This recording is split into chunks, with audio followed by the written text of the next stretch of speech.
इस सब के बीच में बड़ी खबर आ रही है, सीधे चलते हैं आपको। ईयू को रूस के साथ नया हाइब्रिड वॉर छिड़ने का डर। ब्रेक करें। ईयू के कई नेताओं ने हाइब्रिड वॉर की आशंका जताई। नॉर्ड स्ट्रीम लीकेज पर नए टकराव की मुद्रा में रूस यूरोप। लीकेज के लिए रूस को जिम्मेदार ठहरा रहे हैं यूरोपीय देश।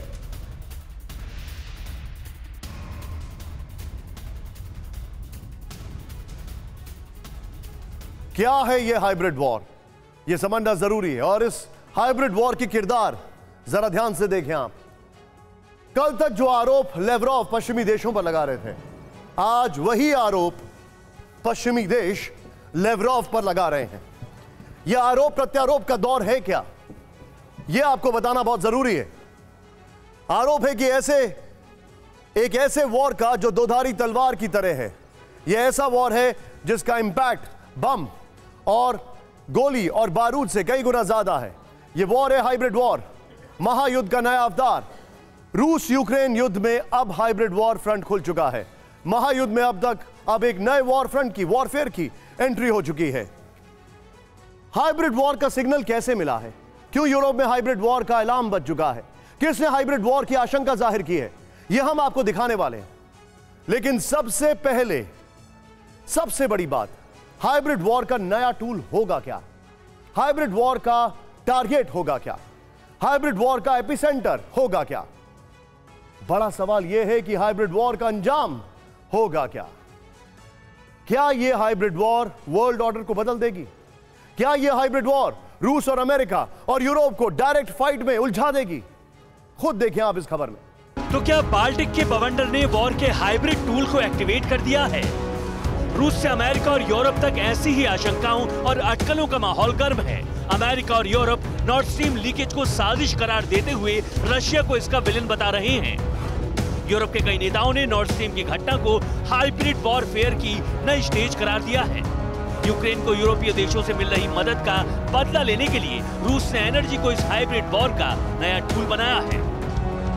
नॉर्ड स्ट्रीम की घटना के बाद ईयू के सबसे बड़े एनर्जी सप्लायर नॉर्वे ने अपने एनर्जी इंस्टॉलेशंस के पास मिलिट्री को तैनात कर दिया है। बाल्टिक देश लातविया के फॉरेन मिनिस्टर एडगर्स रिंकविसी ने भी हाइब्रिड वॉर की तरफ इशारा किया है। उन्होंने सोशल मीडिया पर पोस्ट करते हुए लिखा, ऐसा लगता है कि हम हाइब्रिड वॉर के नए फेज में एंट्री कर रहे हैं।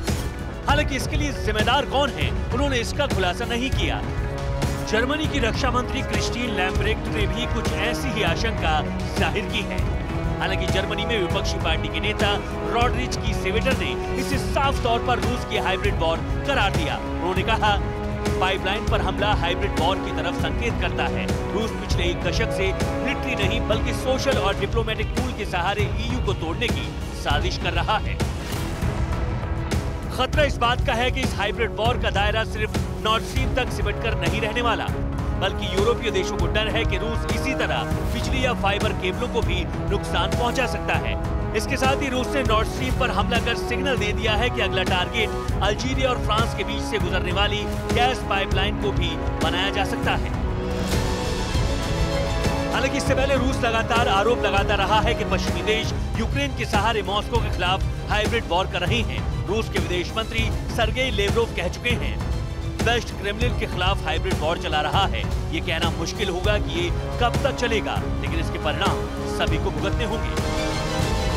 तो क्या वेस्टर्न कंट्रीज के खिलाफ रूस का दावा सही था, और क्या इसी हाइब्रिड वॉर के जवाब में अब एनर्जी को टूल बनाकर रूस ने भी अमेरिका और यूरोप के देशों के खिलाफ एक नई हाइब्रिड वॉर को चिंगारी दे दी है? तो आखिर यह हाइब्रिड वॉर होती क्या है? किसी युद्ध के बीच कोई देश कैसे दुश्मन देश के खिलाफ हाइब्रिड वॉरफेयर का इस्तेमाल करता है, यह समझना बहुत जरूरी है। हाइब्रिड वॉर में सेनाओं के बीच आमने सामने युद्ध नहीं होता है। क्या है हाइब्रिड वॉर? सेनाओं में आमने सामने युद्ध नहीं होता है। नंबर वन, हाइब्रिड वॉरफेयर में किसी भी मोर्चे से हमला किया जा सकता है। आर्थिक तौर पर कमजोर करने से लेकर डिप्लोमेटिक सेपरेशन इसमें शामिल है। गलत सूचना, economic manipulation, cyber hybrid war के टूल हैं। इर्रेगुलर वॉरफेयर, जासूसी, कूटनीतिक दबाव, दूसरे देश में अशांति की कोशिश, ये इसकी स्ट्रेंथ है। हाइब्रिड वॉरफेयर को मॉडर्न मिलिट्री कैपेबिलिटी के सहारे अंजाम दिया जाता है। ये पैरेलली काम करते हैं। डेटा हाइब्रिड वॉर का बहुत बड़ा हथियार माना जाता है। सोचिए, तो रूस पर यूरोप के खिलाफ हाइब्रिड वॉर छेड़े जाने का शक गहरा जा रहा है। लेकिन क्या हाइब्रिड वॉर दुनिया के लिए नया है? इससे पहले युद्ध के दौरान दुनिया में हाइब्रिड वॉरफेयर का इस्तेमाल होता रहा है। ध्यान से देखिए जो फैक्ट्स मैं आपको दिखा रहा हूं। हाइब्रिड वॉर की ब्रीफ हिस्ट्री आपके सामने रखते हैं। नंबर 1, साल 2022 में रूस यूक्रेन के बीच जारी युद्ध में हाइब्रिड वॉरफेयर टेक्निक का इस्तेमाल हो रहा है। साल 2014 में रूस ने यूक्रेन के विरुद्ध क्रीमिया क्षेत्र के अधिग्रहण के लिए भी हाइब्रिड वॉरफेयर का इस्तेमाल किया।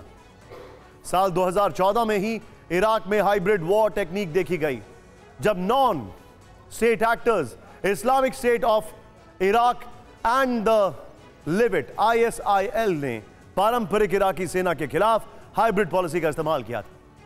इससे पहले साल 2006 में इजराइल लेबनान युद्ध के दौरान हाइब्रिड तकनीक का इस्तेमाल किया गया। इस युद्ध के दौरान हिजबुल्लाह ने इजराइल के खिलाफ नई तकनीक और प्रचार माध्यमों का इस्तेमाल किया। हिजबुल्लाह एक नॉन स्टेट एक्टर है जिसे ईरान ने स्पॉन्सर किया। साल 2006 में हुए इस युद्ध के बाद ही अमेरिकी डिफेंस रिसर्चर्स फ्रैंक हॉफमैन ने 2007 में हाइब्रिड थ्रेट और हाइब्रिड वॉरफेयर टर्म का प्रयोग किया था। देखिए, हाइब्रिड वॉर जो है इसका कई बार इस्तेमाल होता है। टेक्निकली आपके सामने हमने फैक्ट्स रखे, नॉन टेक्निकली यह भी हाइब्रिड वॉर था जो लेवरॉव कह रहे थे, जिस तरीके से अमेरिका यूक्रेन को हथियार बनाकर रूस से लड़ रहा है। कोल्ड वॉर भी हाइब्रिड वॉर का ही एक तरीका था जिसमें एक दूसरे के ऊपर प्रेशर्स रखे जा रहे थे, लेकिन टेक्निकली इसे अब डिफाइन किया गया, जो कि हमारी टीम ने बड़ा खूबसूरती से आपको बताया।